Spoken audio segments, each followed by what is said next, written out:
In today's video, I'm going to teach you how to import Trello cards from a CSV file right here in 2025. This process might seem a bit complicated at first, but with these clear step-by-step instructions, you'll master it in no time. Let's dive right in. To begin, you'll need to open your Trello board. Once you're there, locate the Power-Ups option. It's usually found at the top of your board interface. Click on Power-Ups, and this will open up a menu of features that you can add to your board to enhance functionality. In the Power-Ups menu, you'll see an option prompting you to add new power-ups. Go ahead and click on that. This action will reveal a searchable list of available power-ups that you can incorporate into your Trello board. The next step involves looking for the specific power-up you need, so type Trello import into the search bar. What you're looking for is the Trello import by Blue Cat. Once it appears in your search results, click on the Add button next to it.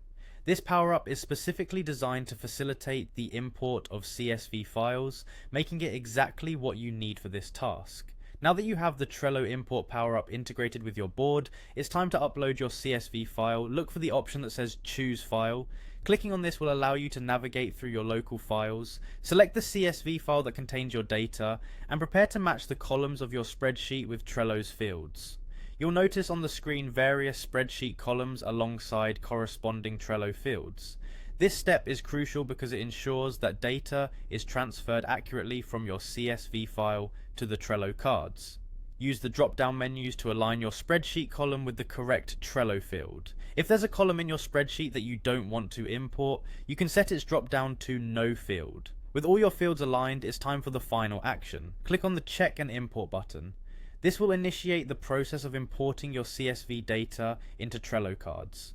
Be patient, as this might take a few moments depending on the size of your CSV file. Once the import is complete, you can close the menu. Your Trello board should now reflect the new cards created from the imported data. Check them over to ensure everything is where it should be and make any necessary adjustments. And there you have it, a straightforward way to import Trello cards from a CSV file. This capability can vastly improve your productivity by allowing you to migrate data efficiently. With practice, these steps will become second nature. Thanks for joining me today, and happy organizing.